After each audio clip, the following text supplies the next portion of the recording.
Class 12th chemistry last class में हमने limitations of valence bond theory तक के हमने कंप्लीट किया था। हमारी नेक्स्ट थ्योरी जो थी वो थी क्रिस्टल फील्ड थ्योरी। ये एक इंपॉर्टेंट थ्योरी है for the basis of board examinations. So let's start the crystal field theory.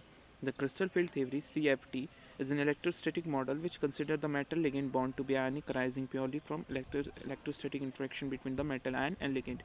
Crystal field theory जो है ये हमें इलेक्ट्रोस्टैटिक मॉडल रिप्रेजेंट करती है, राइट? जो क्या कंसिडर करता है कि जो मेटल और आपका लिगेंड का बॉन्ड है वो आयनिक होगा और प्योरली इलेक्ट्रोस्टैटिक इंट्रैक्शन डेवलप होगा किसके, मेटल आयन और आपके लिगेंड के बीच में, राइट? अब आगे क्या लिखा है, ligand are treated as a point charge in case of anion और point dipole in case of neutral molecule. कि लिगेंड कैसे एक्ट करेंगे, they are treated as point charge in case of anion.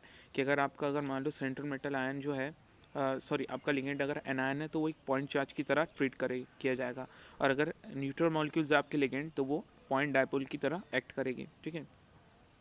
अब the 5d orbitals in an isolated gaseous metal atom और ion. कि आपकी किसी भी आइसोलेटेड गैशियस मेटल एटम या आयन के जो लास्ट वैकेंट 5d ऑर्बिटल्स जो होते हैं, right, that is they are degenerate. ये कैसे रहेगी, degenerate.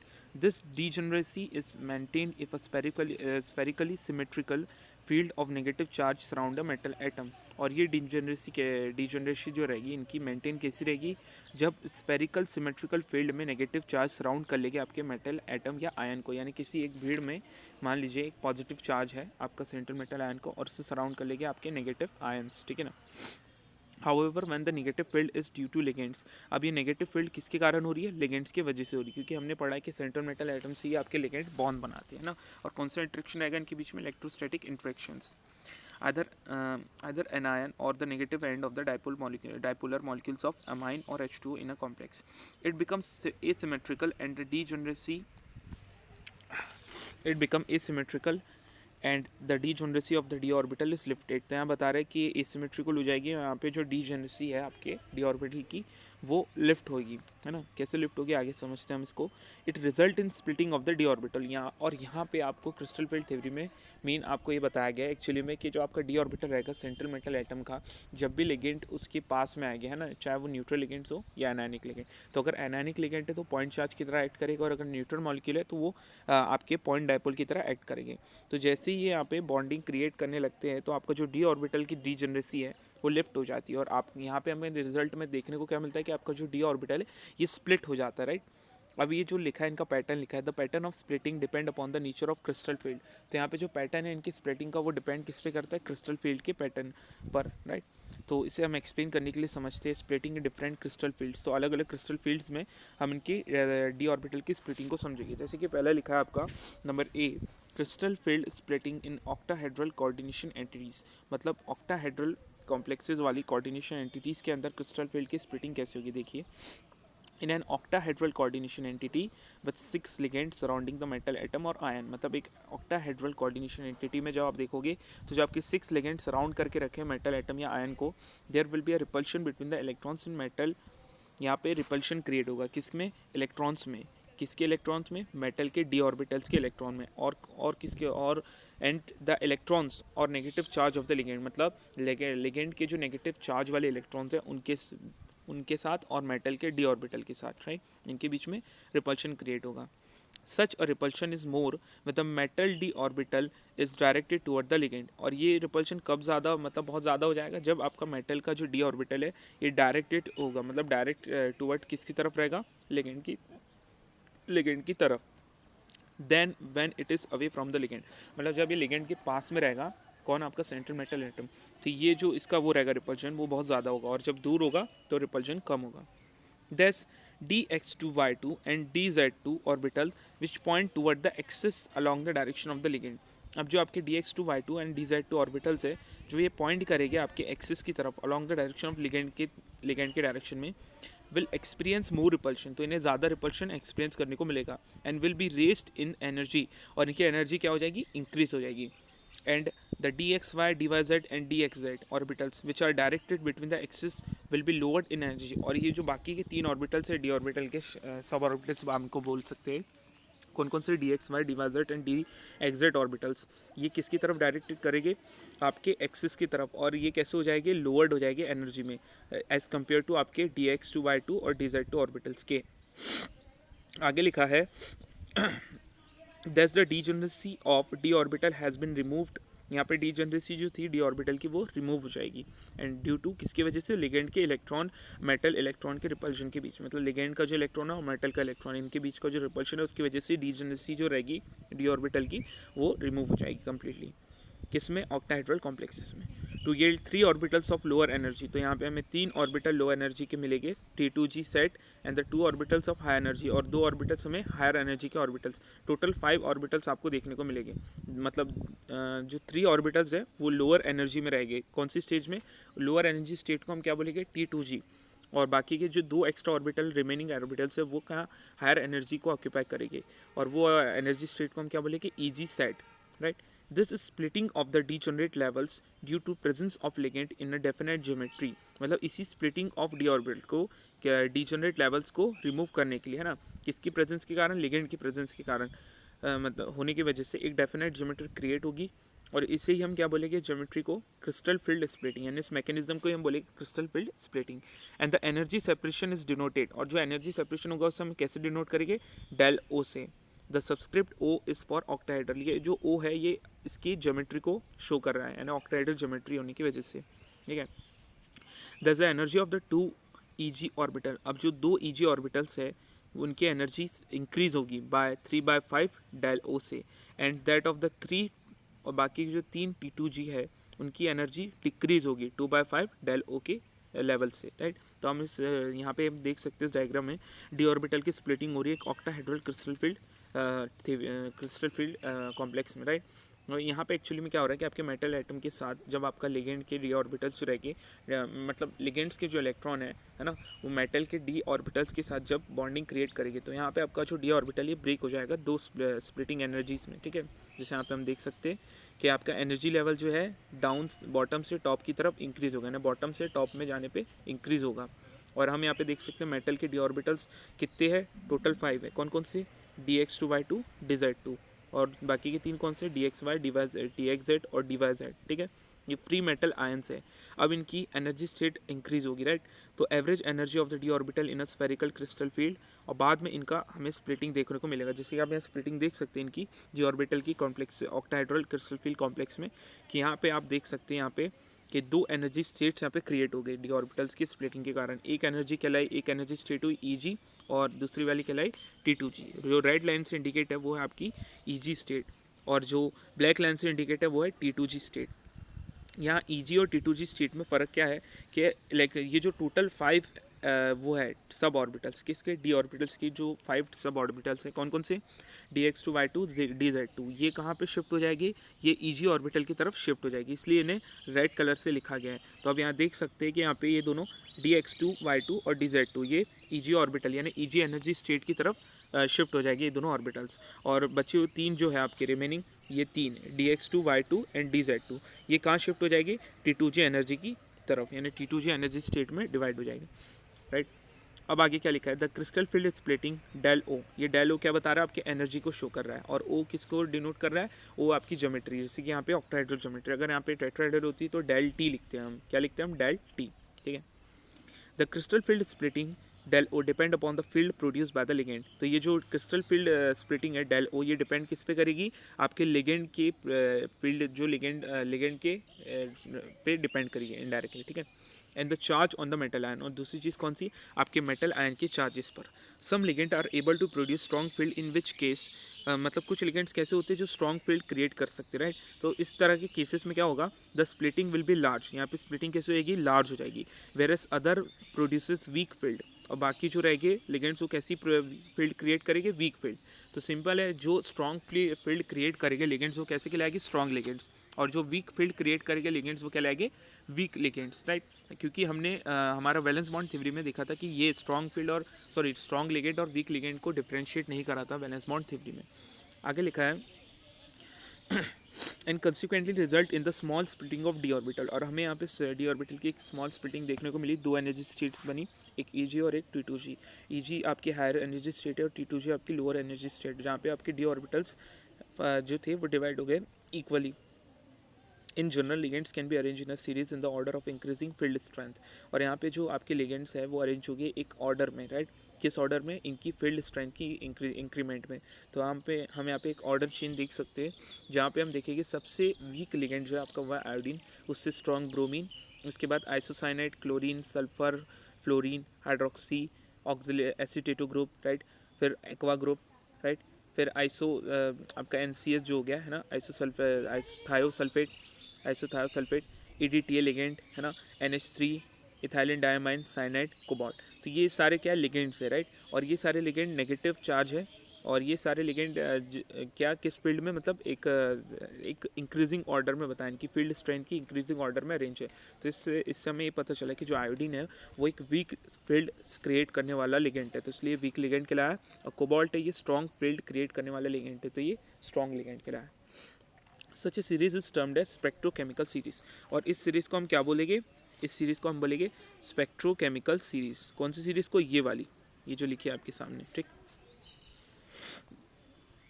It is an experimentally determined series based on the absorption of light by complexes with different ligand, कि ये एक एक्सपेरिमेंटली डिटरमाइंड सीरीज है जिसको हमने जो किस पे बेस्ड है, आपके एब्जॉर्प्शन ऑफ लाइट के कॉन्सेप्ट पे बेस है, मतलब एब्जॉर्प्शन ऑफ लाइट के कॉन्सेप्ट पे आपका टोटली बेस है, किसके, by complexes with different ligand. Let us assign electron in the d orbital of metal ion in octahedral coordination entities. Obviously, the single d electron occupy one of the lower energy T2g orbital. In D2 and D3 coordination entities, the d electron occupy the T2g orbital singly in accordance with the Hund's rule. For D4 ions, two possible patterns of electron distribution arises. First, the fourth electron could either enter the T2g level and pair with existing electron, or second, it could avoid paying the price of the pairing energy by occupying the EG level. यहाँ पे ये बता रहा है कि जो आपके electrons रहेंगे, राइट, वो किस तरीके से, किस मैकेनिज्म में आपकी EG और T2g लेवल्स में फिल होगे।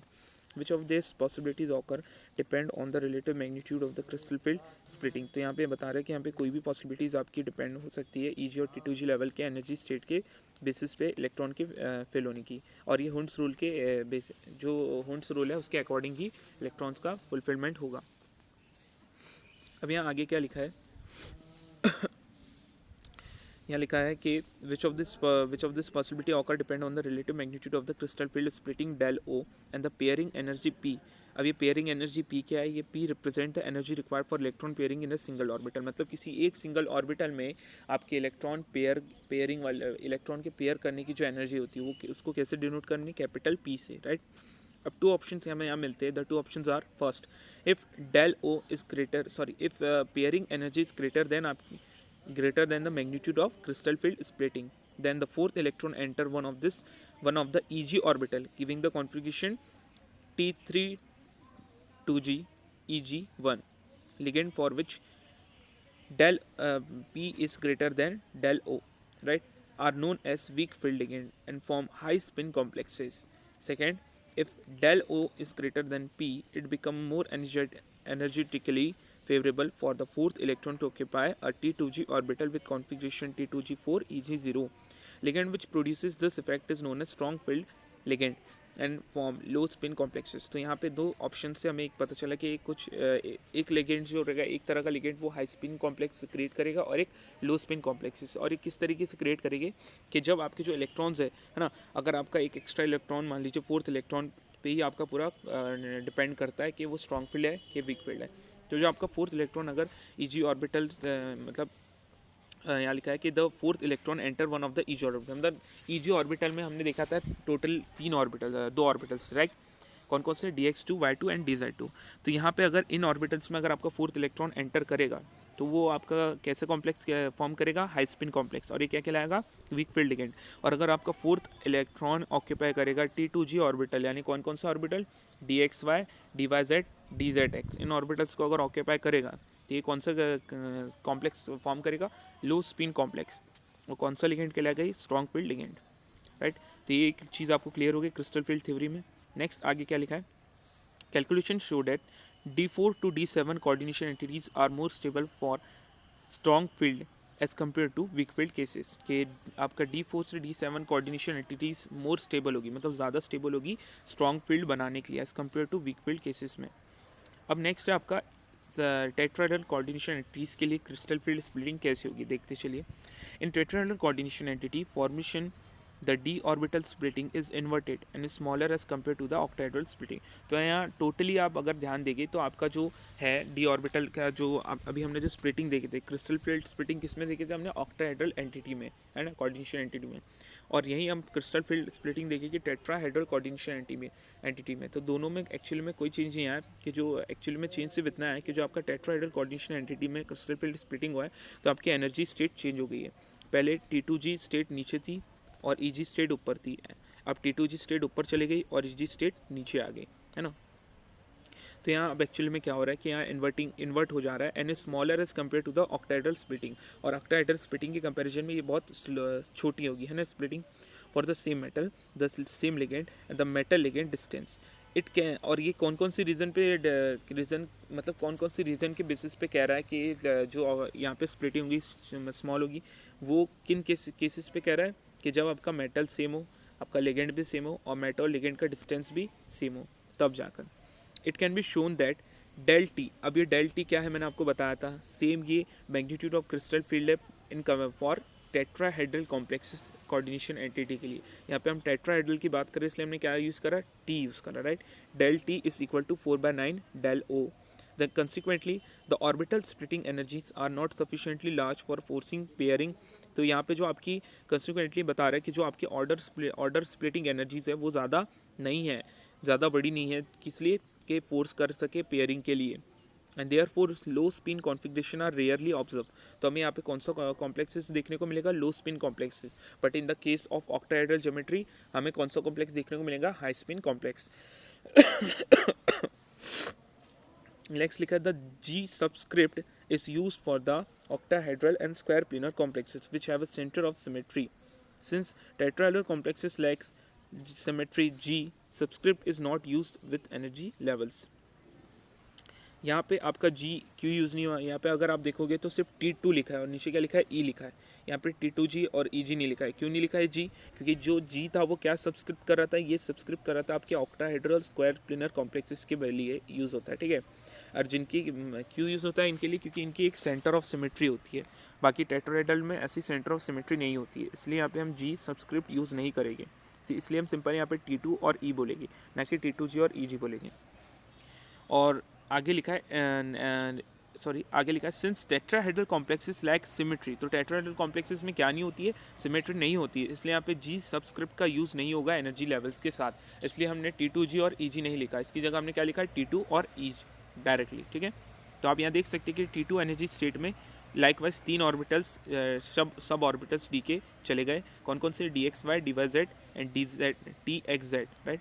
वैसे ही ई ऑर्बिटल्स, ई एनर्जी लेवल पे क्या कौन कौन से ऑर्बिटल्स गए, DX2Y2 और DZ2। तो यही आपकी मेन क्या थी, क्रिस्टल फील्ड थ्योरी, जिससे दो कॉम्प्लेक्स की ज्योमेट्री के बेसिस पे इसे आपको एक्सप्लेन किया गया। कौन कौन सी, फर्स्ट ऑक्टाहेड्रल ज्योमेट्री के बेसिस पे आपके क्रिस्टल फील्ड को समझाया गया स्प्लिटिंग को, और सेकंड आपके टेट्राहेड्रल कॉम्प्लेक्स के बेसिस पे आपके क्रिस्टल फील्ड को एक्सप्लेन किया गया। नेक्स्ट है हमारा जो टॉपिक है वह कलर्ड इन कोऑर्डिनेशन कंपाउंड। तो अब कोऑर्डिनेशन कंपाउंड के अंदर कलर कैसे फॉर्म होते हैं, राइट। कलर जो रहते हैं, हमें इतना मैंने आपको चैप्टर के स्टार्टिंग में बताया था कि कोऑर्डिनेशन कंपाउंड क्या शो करते, डिफरेंट कलर्स फॉर्म करते, राइट। तो ये कलर्स फॉर्म किस बेसिस पे करते हैं इसे देखेंगे हम।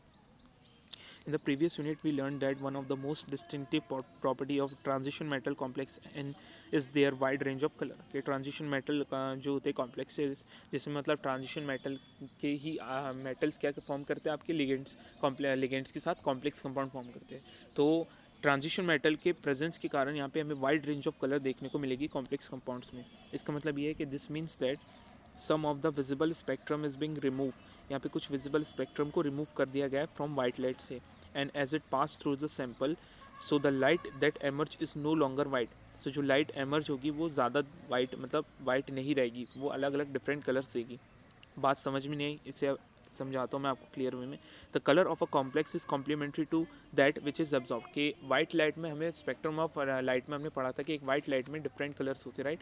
तो यहाँ पे ये बता रहा है कि जो कलर्स रहेगी कॉम्प्लेक्स पर पर्टिकुलर एक कॉम्प्लेक्स जो रहेगा, है ना, पर्टिकुलर कॉम्प्लेक्सेस के लिए अलग अलग कलर कॉम्प्लीमेंट्री रहेगा, है ना, जिसे वो एब्जॉर्व करेगा कॉम्प्लेक्स, राइट। फॉर एग्जांपल यहाँ पे एक आपको कॉम्प्लेक्स दिया हुआ, जैसे कि यहाँ पे हम देख लेते हैं कोई छोटा सा कॉम्प्लेक्स CONH3 6 3+। तो यहाँ पे इसका कलर क्या होगा, एब्जॉर्ब ब्लू कलर इसमें एब्जॉर्ब हो जाएगा, और वो कलर जो हमें देखने को मिलेगा वो कौन सा कलर देखने को मिलेगा, येलो ऑरेंज, मतलब येलो और ऑरेंज के बीच वाला कलर, राइट। तो यहाँ पे हमें समझ में आया एक कलर एब्जॉर्ब होगा और दूसरा कलर हमें कोऑर्डिनेशन एंटिटी का देखने को मिलेगा, राइट। The complementary colour is the colour generated from the wavelength left over, मतलब जिस वेव लेंथ की लाइट को वो एब्जॉर्ब नहीं कर पाएगा वही कलर रिफ्लेक्ट होके हमें देखने को मिलेगा, मतलब पास आउट होके देखने को मिलेगा। If green light is absorb by the complex, कि अगर कोई ग्रीन लाइट एब्जॉर्ब हो जाती है आपके कॉम्प्लेक्सेस से, तो ये हमें किस कलर का दिखेगा, रेड कलर का दिखेगा। जैसे कि आप देख सकते हैं यहाँ पे कॉम्प्लेक्स दिया है CONH3 तो यहाँ पे वेवलेंथ ऑफ लाइट जो एब्जॉर्ब हुई हुआ है 500 वेवलेंथ की लाइट है, नैनोमीटर की, और यहाँ पे कलर आपके एब्जॉर्ब हुआ है ब्लू ग्रीन कलर हुआ है, और जो कोऑर्डिनेशन एंटिटी का कलर देखने को मिला कौन सा कलर था, रेड कलर। अब आगे क्या लिखा है, if green light is absorb by the complex it appear red, table 9.3 give the relationship of the different wavelength absorb and the colour absorb. तो आपको ये वाला जो टेबल है ये बहुत इंपॉर्टेंट है, इसको आप भी पढ़ सकते हो। यहाँ पे सिंपली आपको क्या क्या बताया है, पहले तो बताया आपकी कोऑर्डिनेशन एंटिटी कौन सी है, फिर सेकंड आपको बता रहा है कॉलम में कि वो वेवलेंथ की लाइट जो एब्जॉर्ब हुई है, मतलब कितने वेवलेंथ की पर्टिकुलर लाइट एब्जॉर्ब हुई है नैनोमीटर की यूनिट में।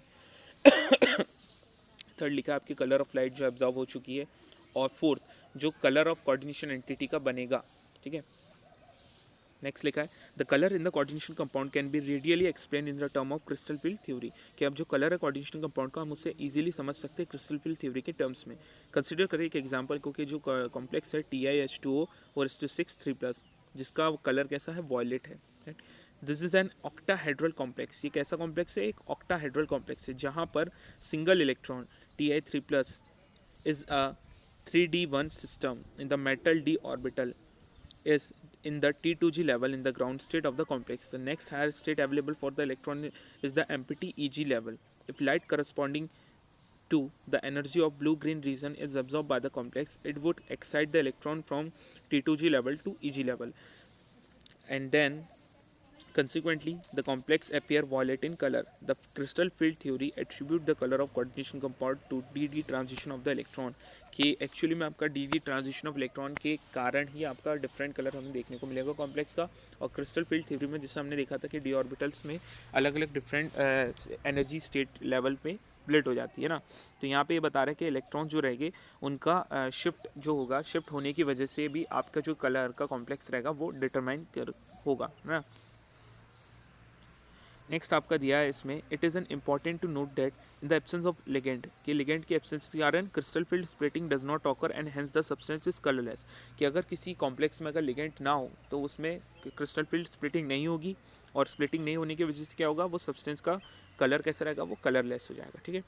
For example, removal of water from TiH2O6Cl3 on heating render it colourless, कि जब इस कॉम्प्लेक्स को हम हीट करते हैं तो इसमें से वाटर मॉलिक्यूल इवॉपरेट हो जाते हैं और इस कॉम्प्लेक्स का कलर कलरलेस हो जाता है, right. Similarly anhydrous CuSO4 is white, जैसे कि कॉपर सल्फेट जो है एनहाइड्रस वो कैसा होता है, white, but CuSO4 into 5 molecules of H2O is blue in colour, तो जब इसमें वाटर मॉलिक्यूल्स ऐड हुए तो इसका कलर कैसा हो गया, ब्लू हो गया। The influence of ligand on the color of a complex may be illustrated by considering the NiH2O4 2+ complex, which form when nickel 2 chloride is dissolved in water. If the didentate ligand ethane 1,2-diamine is progressively added in the molar ratio En/Ni, 1 means ethylene diamine ratio nickel 1:1, 2:1, 3:1, the following series of reaction and their associated color changes occur. यहाँ पे transition of electron in TiH2O4 3+ ion में बता रहा है कि यहाँ पे ground state में आपके एक इलेक्ट्रॉन था T2g लेवल पे जो EG लेवल पे शिफ्ट हो गया, राइट, एक्साइटेड स्टेट में जाने पर, और यहाँ पे एनर्जीज का इंक्रीमेंट हुआ है, तब जाके हमको वहाँ पे कलर देखने को मिला जब हमने उसमें वाटर को ऐड करा था। अब यहाँ पे कुछ और एग्जाम्पल्स के साथ आपको एक्सप्लेन करा है, राइट, तो ये भी नेसेसरी है, इसे आप एक बार देख लीजिएगा, ठीक है, खुद से भी आप पढ़ सकते, कोई दिक्कत नहीं है। नेक्स्ट अब यहाँ पे हमें अलग अलग कॉम्प्लेक्सेस का कलर देखने को मिल रहा है, राइट। आगे हमारा नेक्स्ट टॉपिक जो है यहाँ पे वो है limitations of crystal field theory. तो अब क्रिस्टल फील्ड थ्योरी यहाँ पे एक्चुअली में आपकी खत्म हुई है, तो इसमें हमने क्या पढ़ा, क्रिस्टल फील्ड थ्योरी में मेन हमने यहाँ पे 2 डिफरेंट कॉम्प्लेक्सेस की ज्योमेट्री के अकॉर्डिंग स्प्लिटिंग को समझा, एंड देन हमने कलर ऑफ कोऑर्डिनेशन कंपाउंड जो कि टोटली बेस्ड होता है आपके क्रिस्टल फील्ड मैकेनिज्म पे, उससे भी हमने देखा, राइट। अब हम इसकी लिमिटेशंस देखेंगे। तो लिमिटेशंस क्या देखी, the crystal field model is successful in explaining the formation of structure, colour and magnetic property of a coordination compound. Crystal field model से हमें क्या क्या समझ में आया, पर्टिकुलर कॉम्प्लेक्सेस की हमने फॉर्मेशन देखा, उनके स्ट्रक्चर का, उनका कलर और उनके मैग्नेटिक प्रॉपर्टीज़ के बारे में हमने पढ़ा एक लार्ज एक्सटेंट में। However, from the assumption that the ligand are point charge, ये कैसे होते हैं, पॉइंट चार्जेस होते हैं, कब, जब एनायन हो, और जब लिगेंड आपका न्यूट्रल है तो ये कैसे पॉइंट डाइपोल की तरह एक्ट करेंगे। It follows that anionic ligand should exert the greatest splitting effect, कि एनायनिक लिगेंड सबसे ज़्यादा स्प्लिटिंग इफेक्ट को शो करेंगे, एक्सर्ट करेंगे।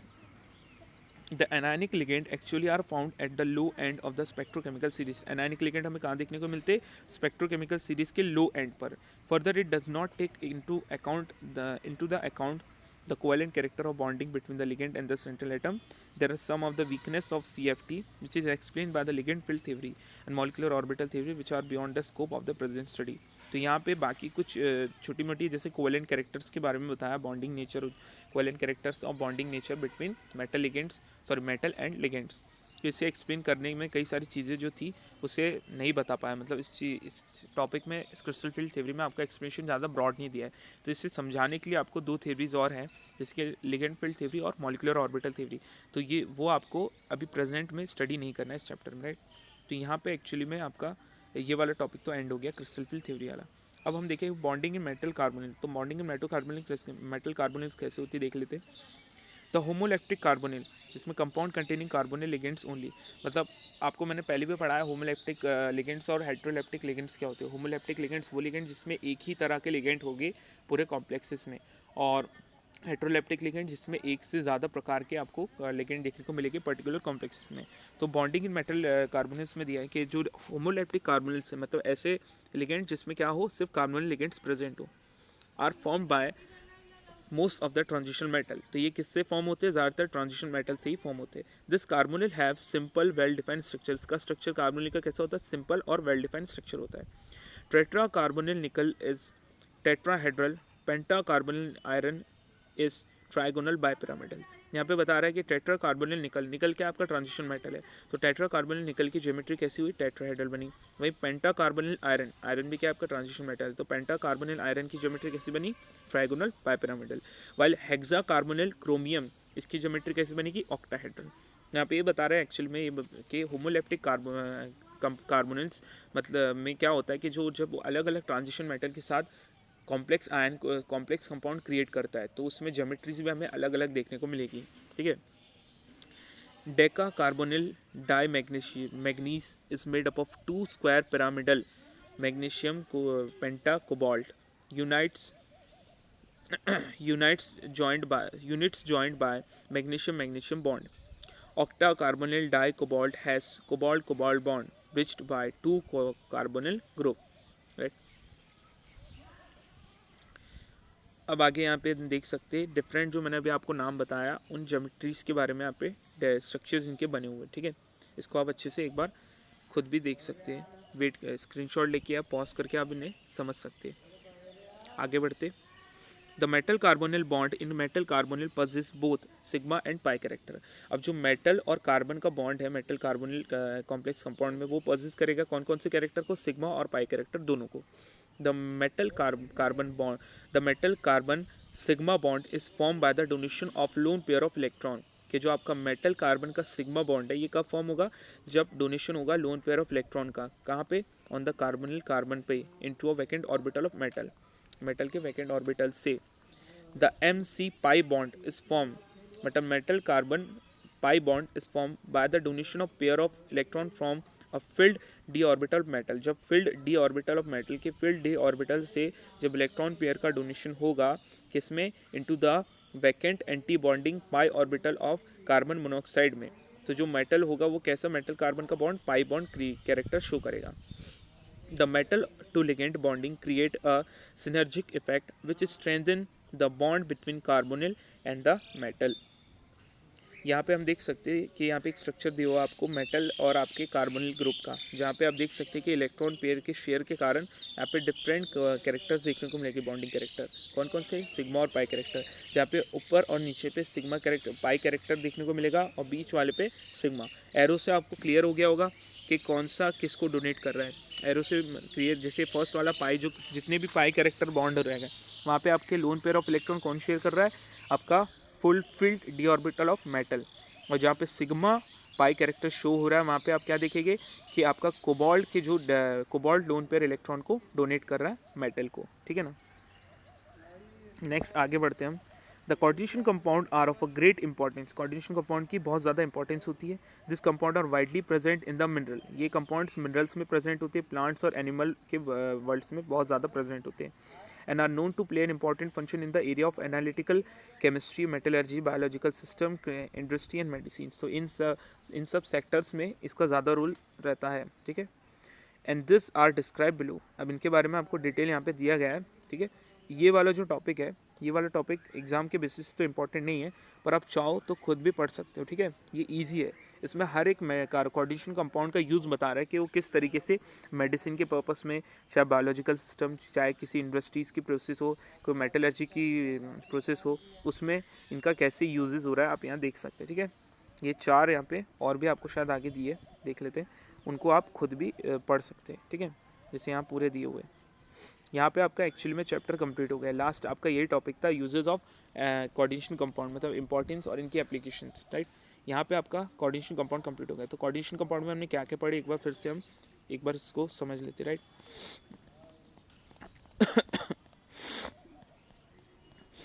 कोऑर्डिनेशन कंपाउंड में हमने सबसे पहले क्या देखा था, हमने इसका इंट्रोडक्शन लिखा। उसके बाद हमने Werner theory of coordination compounds के बारे में थोड़ा सा हमने डिस्कस किया था। उसके बाद हमने देखा, क्या देखा था हमने, कि डिफरेंस बिटवीन डबल सॉल्ट और कॉम्प्लेक्स सॉल्ट, क्या आपका कॉम्प्लेक्स क्या होता है, डबल सॉल्ट क्या होता है, राइट। उसके बाद हमने definitions of some important terms and pertaining to coordination compound, के कोऑर्डिनेशन कंपाउंड से रिलेटेड कुछ इंपॉर्टेंट टर्म्स को हमने समझा, है ना, जिसमें हमने coordination entity, coordination atom, ion, ligands, इनके बारे में जाना। उसके बाद हमने कोऑर्डिनेशन नंबर के बारे में देखा। हाँ, मैंने इसमें आपको ऑक्सीडेशन नंबर फाइंड करना नहीं बताया था, तो वो इसलिए नहीं बताया क्योंकि इसमें आपको ये वाला टॉपिक दिया नहीं है और ये बहुत ईजी टॉपिक है। तो इसके लिए मैं आपको एक वीडियो सेंड कर दूँगा, उससे आप देख के ऑक्सीडेशन नंबर फाइंड करना सीख सकते हैं।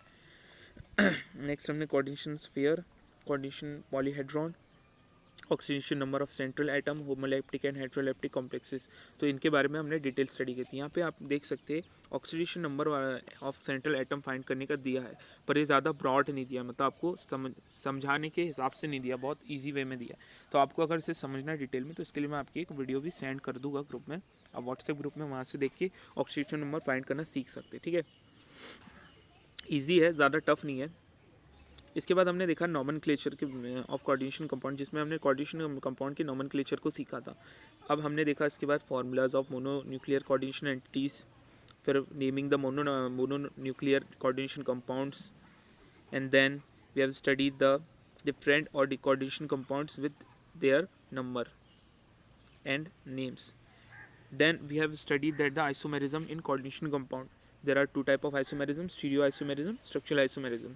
इसके बारे में हमने स्टडी करी। स्टीरियो आइसोमेरिज्म में हमने geometrical optical isomerism, structural isomerism में हमने linkage, coordination, ionization and solvate isomerism को स्टडी किया।